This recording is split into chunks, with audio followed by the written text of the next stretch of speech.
XGIMI est une marque qui a débarqué il y a quelques années avec une idée simple, démocratiser le vidéoprojecteur. Au début, ils proposaient surtout des modèles compacts, tout en un, avec système audio intégré et Android TV, le tout à des prix agressifs. Et puis, au fil des années, ils ont clairement changé de dimension. Des produits de plus en plus aboutis, plus lumineux, plus ambitieux, jusqu'à en arriver aujourd'hui avec un monstre. Salut tout le monde, c'est Joe. Aujourd'hui, je vais vous dire ce que j'ai pensé du Titan Noir Max de XGIMI, un vidéoprojecteur triple laser annoncé avec une luminosité hallucinante de 7000 lumens et un contraste natif non moins hallucinant, pouvant grimper jusqu'à 10 000 par 1. Et je vous le dis tout de suite, il y aura vraiment un avant et un après Titan Noir Max dans le monde de la vidéoprojection DLP. Et si ça vous intéresse, restez connectés. Ce projecteur de XGIMI existe en 3 versions, Titan Noir Pro et Titan Noir Max, offrant respectivement une luminosité de 4800, 6000 ou 7000 lumens ISO, ainsi qu'un contraste de 7000, 8000 et 10 000 par 1. Et pour l'instant, il est encore en financement sur Kickstarter, donc pas encore disponible dans le commerce. Participer à la campagne permet en revanche de profiter de très grosses réductions, 50%, soit moitié prix par rapport au tarif public, avec des premières livraisons annoncées dans quelques semaines, courant juin. Si ça vous intéresse, n'hésitez pas à passer par le lien en description de la vidéo. Alors voici la valise de transport de ce XGIMI Titan Noir Max. Donc la taille est déjà assez imposante et le rendu est vraiment classe. Donc on a la poignée ici pour prendre et transporter. Donc on a des coutures apparentes ici, là, un peu de partout. Ça fait le tour. Du noir avec des coutures blanches. Le rendu est en simili-cuir avec différents éléments comme les attaches ici ou les attaches de la poignée qui sont en métal de couleur noir chromé. Donc déjà rien qu'au niveau de la valise de transport, c'est classe. Et sur le dessus de la valisette, on a l'inscription XGIMI. Pour ouvrir la valise, c'est simple, on attrape ici, on lève et on peut ouvrir. Donc ici on a de la mousse qui absorbe les chocs et à l'intérieur on a le vidéoprojecteur, le monstre. À l'intérieur vous voyez c'est quasiment tout noir, c'est sobre. On a quand même des mousses pour bien protéger le vidéoprojecteur, donc il n'y a pas que celle du dessus.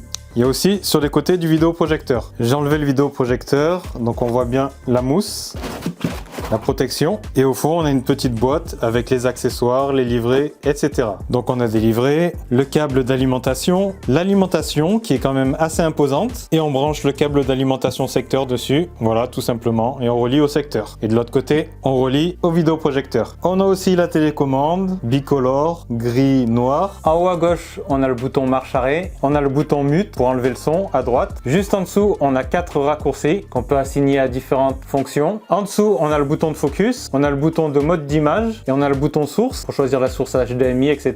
Juste en dessous, on a le rond pour la navigation, pour se déplacer dans les menus. Juste en dessous, on a le bouton retour arrière, le bouton pour accéder au réglage et enfin la touche pour retourner à l'accueil. Et enfin, juste en dessous, on a volume moins et volume plus. Et donc voici la bête. On est sur un vidéoprojecteur au design sobre, il n'est pas extravagant, les lignes sont simples, il a un format rectangulaire, même s'il est assez grand au niveau de la taille quand même, il est plutôt destiné à se faire discret. On a des grilles devant pour laisser passer le son signé Harman Kardon et pour refroidir l'appareil. Alors comme vous pouvez voir là, il repose sur 4 pieds, 2 devant, 2 derrière et les pieds sont réglables en hauteur, plus ou moins haut, plus ou moins bas. Je vais vous montrer le côté droit, donc on n'a rien de particulier de ce côté là. La même chose de l'autre côté. Devant aussi on a l'objectif protégé derrière une vitre et on a aussi des capteurs ici en bas. C'est notamment utile pour les réglages d'image automatiques. Sur le dessus aussi on a des grilles, encore une fois. Au dos on a encore des grilles, ça prend quasiment toute la face arrière pour refroidir le matériel, pour laisser passer le son, et on a la connectique. De gauche à droite, on a le port alimentation, une sortie audio optique, un port USB 2.0, un port USB 3.0, 3 ports HDMI, 1, 2, 3, dont celui-là qui a un HDMI eARC, une prise audio 3.5 mm,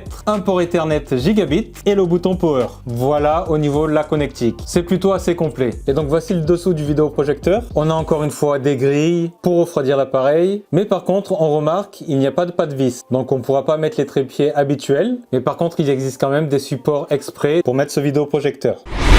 Venons-en au cœur du sujet, l'image. Le Titan Noir Max utilise une puce DLP 0,47 pouces, ce qui peut être étonnant au premier abord et même perçu comme un retour en arrière, puisque le Titan de génération précédente utilisait une puce de 0,78 pouces, mais dans le cas présent, il s'agit en réalité d'une puce de nouvelle génération, SST, qui va procurer certains avantages, notamment au niveau du point faible des projecteurs DLP, c'est-à-dire le contraste. Le Titan Noir Max n'est pas un projecteur 4K natif, comme la plupart des projecteurs projecteurs dans cette gamme de prix. Il est toutefois capable d'afficher une image jusqu'en 4K à 60 Hz grâce à la technologie de décalage de pixels XPR avec une différence quasiment imperceptible face à un véritable 4K natif. Il peut également afficher du 1080p jusqu'à 240 Hz. C'est combiné à un système triple laser rouge, vert, bleu qui permet une meilleure restitution des couleurs que le système bilaser du premier modèle Titan de XGIMI. À l'intérieur de la bête, on retrouve un processeur Mediatek MT9681 couplé à 4 Go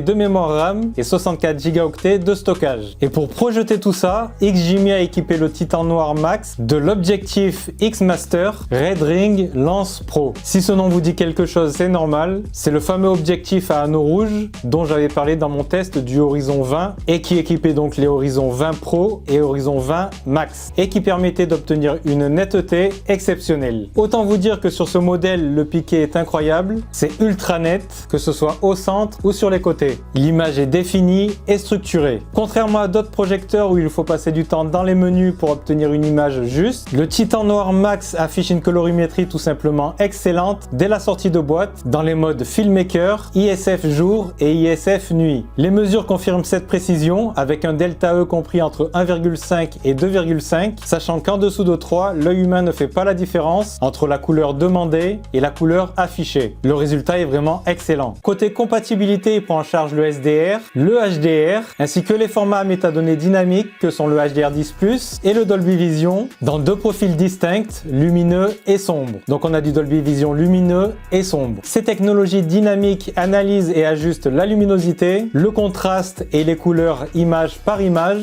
garantissant ainsi un rendu d'une fidélité absolue et parfaitement adapté à chaque scène. Pour restituer toute la force de ces contenus HDR, le projecteur s'appuie sur sa généreuse réserve de puissance lumineuse pour donner davantage d'impact aux images, mais il profite aussi d'un excellent traitement de tone mapping. Enfin, pour ce qui est du gamut, les mesures indépendantes confirment les excellents scores avec une couverture de plus de 99% de l'espace colorimétrique DCI-P3 et plus de 98% du BT 2020. Il prend aussi en charge l'IMAX Enhanced qui permet de profiter d'un format élargi verticalement pour réduire les bandes noires, offrant une image plus immersive et parfois même plus nette et lumineuse, le tout accompagné d'une spatialisation du son en 3D via le format DTS-X. Concernant la luminosité, XGIMI annonce 7000 lumens, un score vraiment énorme, mais comme d'habitude, cette valeur max est obtenue en mode performance avec des ventilateurs à fond et des couleurs qui tirent vers le vert. Donc on oublie. C'est utile comme argument publicitaire ou pour comparer avec les autres vidéoprojecteurs, mais en conditions réelles, c'est inutilisable.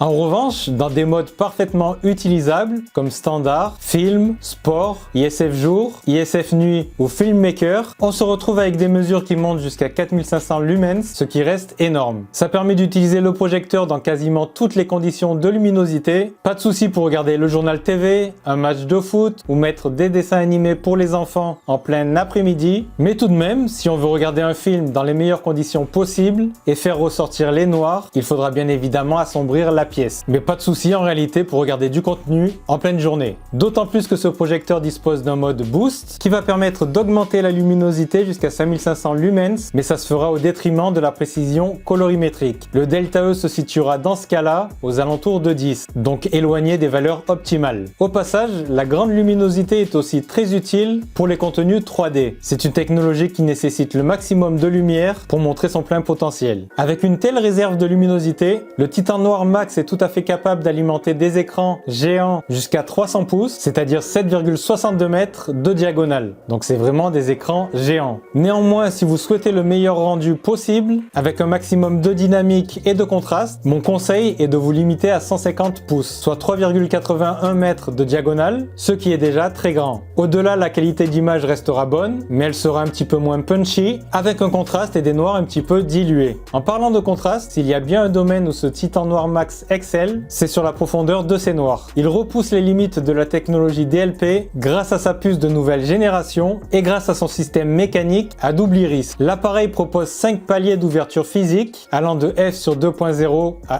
f sur 7.0, ainsi qu'une ouverture dynamique. Le principe est simple, plus l'iris est ouvert, f 2.0, plus vous gagnez de lumière au détriment du contraste. Au contraire, en fermant l'iris au maximum, 7.0, on privilégie le contraste au détriment de la lumière. En natif, là où la plupart des projecteurs DLP plafonnent très bas, avec une ouverture f/2, on mesure un contraste natif séquentiel de 2000 par 1 et avec l'iris fermé au maximum à f/7, le contraste monte aux alentours de 6000 par 1 en mode ISF nuit. Pour aller encore plus loin, XGIMI propose d'autres fonctionnalités bien distinctes. D'un côté, le contraste dynamique s'appuie sur le processeur X-Vision et sur l'algorithme DBLE pour ajuster en temps réel le contraste en fonction de ce qui est présent à l'image. C'est avec ce mode activé que le contraste peut théoriquement monter jusqu'à 100 000 par 1 selon XGIMI. Mais rassurez-vous, contrairement à d'autres projecteurs similaires, la colorimétrie reste excellente avec la fonction de contraste dynamique en mode ISF nuit par exemple. De l'autre, on a aussi une fonction d'amélioration du contraste par intelligence artificielle qui agit de manière totalement indépendante pour analyser le contenu de chaque scène et adapter le rendu, même si elle peut ajouter un petit peu de bruit par moment. À tout cela s'ajoute aussi une fonction d'amélioration du niveau de noir pour donner plus de profondeur au sombre, ainsi qu'un ajustement manuel de la teinte,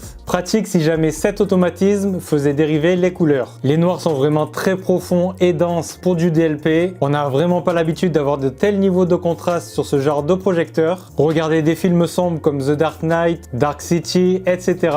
est un vrai régal. Les détails dans les ombres restent hyper précis et avec tout ça vous comprenez aisément pourquoi ce projecteur s'appelle Titan Noir, parce que l'accent a vraiment été mis sur les noirs, sur le contraste. Sur le terrain de la fluidité, des micro-saccades, ce qu'on appelle le judeur, pouvaient se faire remarquer sur certains mouvements de caméra lorsqu'on le regardait du contenu 24p. Mais heureusement, ça a été corrigé par XGIMI via une mise à jour, donc il n'y a plus ce problème. XGIMI a tout de même intégré une fonction MEMC de compensation de mouvement très efficace. Il suffit de l'activer selon 3 niveaux pour lisser les mouvements. Attention tout de même, configuré sur un niveau trop élevé, le traitement crée un effet sitcom, soap opéra, pas adapté à la visualisation de films. Quand on regarde un film, on veut avoir un rendu cinéma, pas un rendu série télé des années 90. Et donc dans ce cas, il ne faudra pas régler le MEMC trop élevé. Pour l'installation, le projecteur dispose d'un bloc optique entièrement motorisé avec un lance-shift possédant une large amplitude de réglage jusqu'à plus ou moins 130% sur l'axe vertical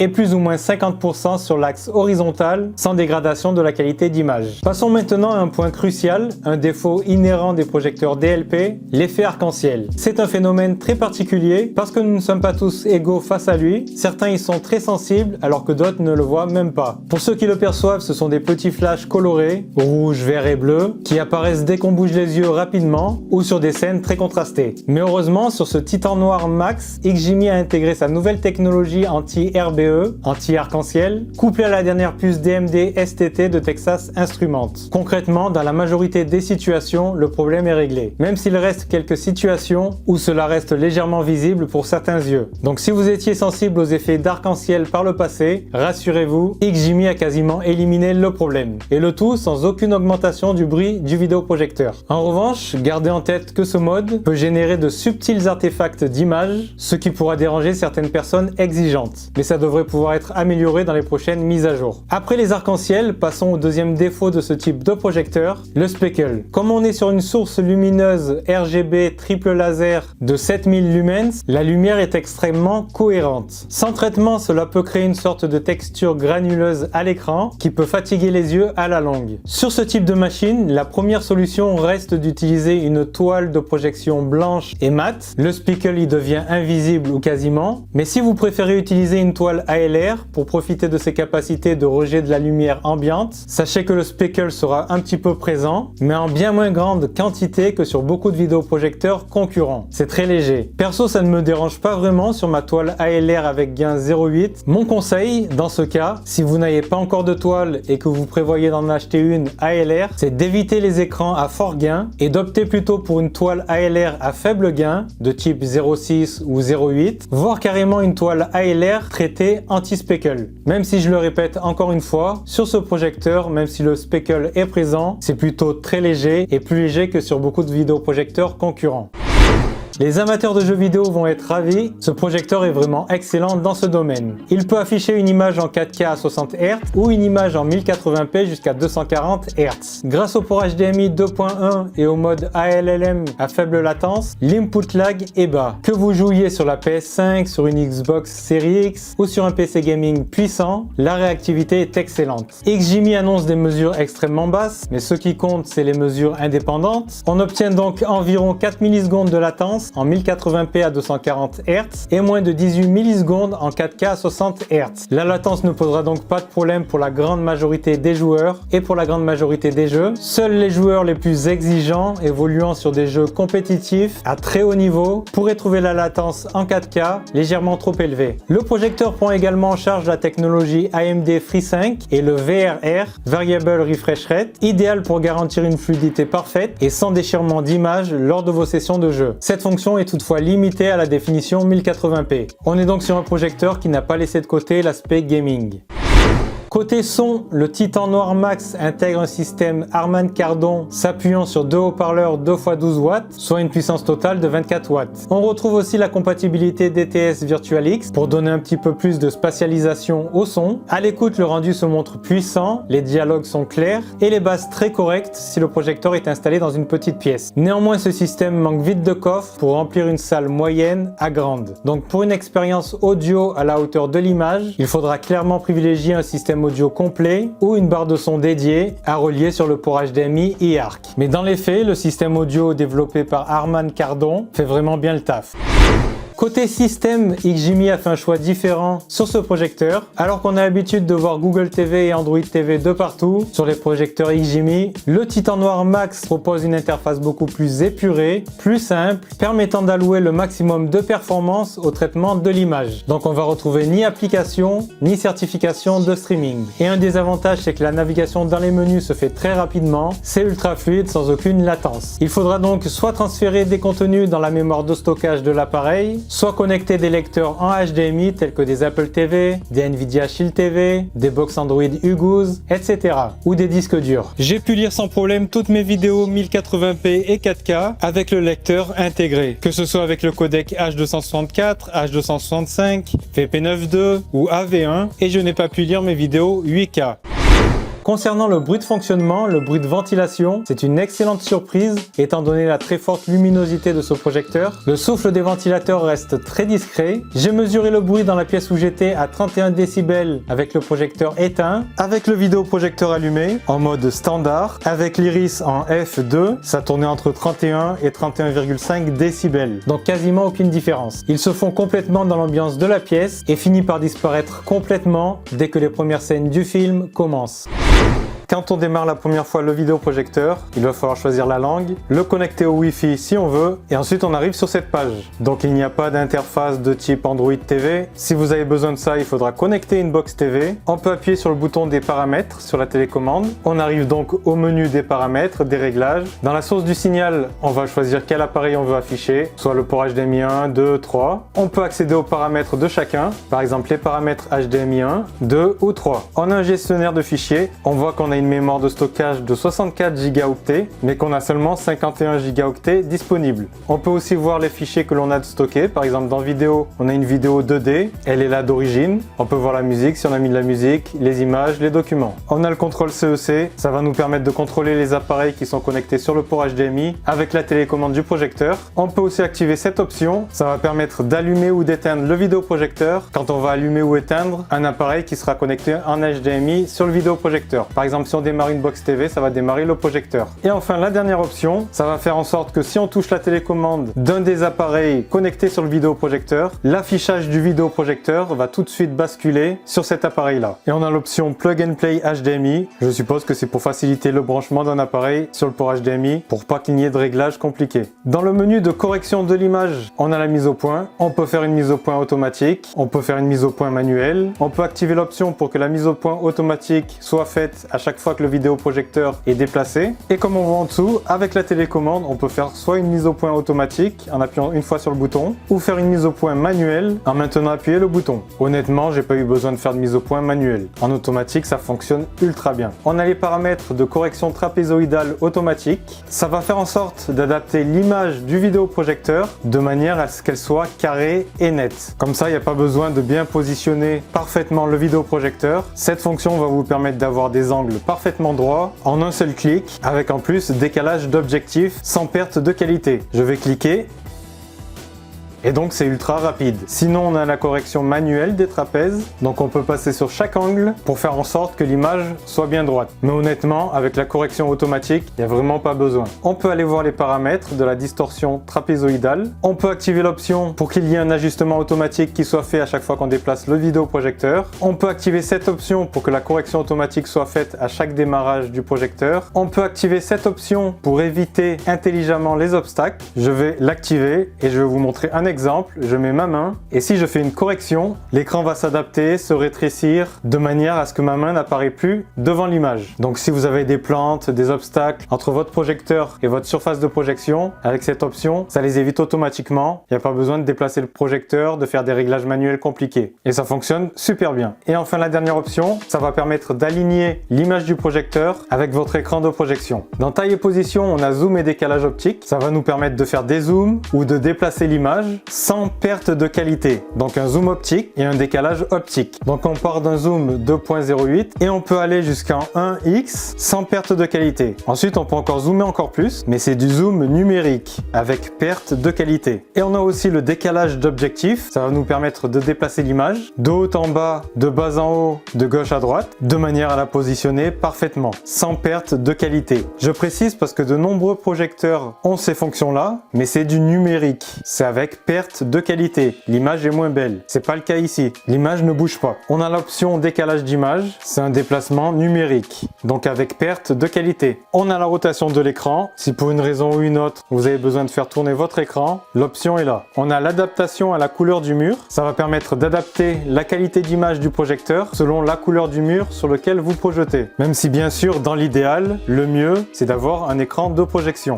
Mais au cas où, l'option est là. On peut rétablir les paramètres par défaut avant la correction. On a un guide d'installation pour simplifier la configuration et on peut choisir le sens de projection, soit laissé automatique, soit avant, soit plafond si le vidéoprojecteur est au plafond, soit arrière si le projecteur est placé derrière l'écran. Dans les paramètres de luminosité et d'affichage, on a une option pour ajuster automatiquement la luminosité et le contraste de l'image en fonction de la lumière ambiante. On peut l'activer ou pas. On peut ajuster la sortie lumineuse du moteur optique. Donc ça va de 1 à 10 et on peut même aller jusqu'à 10+.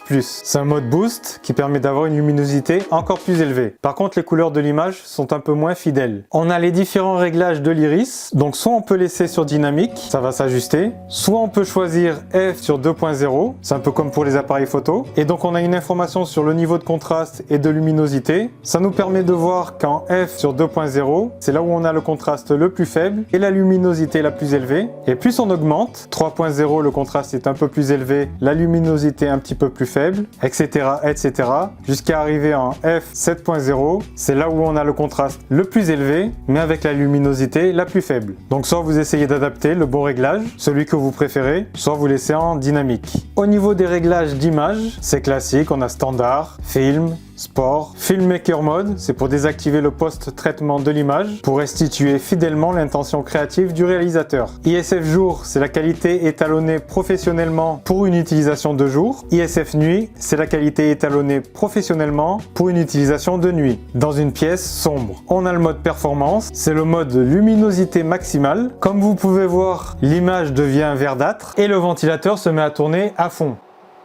Donc bien évidemment, ce mode-là n'est pas fait pour regarder des contenus, ou alors franchement se fait du mal. C'est uniquement pour pousser le vidéoprojecteur jusqu'à 7000 lumens, dans un but publicitaire et dans un but de comparaison avec les capacités maximales d'autres projecteurs. En gros, c'est juste pour dire, notre projecteur est capable d'aller jusqu'à 7000 lumens, c'est exceptionnel. Mais ne vous inquiétez pas, c'est sur tous les projecteurs pareil. Et on a un mode personnalisé pour choisir des réglages d'image et enregistrer ça dans un profil. On a les paramètres professionnels, ça va nous permettre de régler la luminosité, le contraste, la saturation, la netteté, ce sont les paramètres qu'on retrouve sur une télé aussi. La fonction MEMC, ça va nous permettre de fluidifier l'image. Problème de cette fonction, sur de très nombreux appareils, ça donne un côté soap opéra, sitcom, sur des films, le rendu est pas terrible. Si on regarde par exemple un Batman The Dark Knight ou un Pulp Fiction, on s'attend pas à ce que l'image ressemble à Friends ou une sitcom de ce genre. Et donc sur cet appareil, on a plusieurs crans sur la fonction MEMC qui va nous permettre de l'adapter plus précisément, on peut soit l'arrêter, donc soit on laisse faible, soit moyen,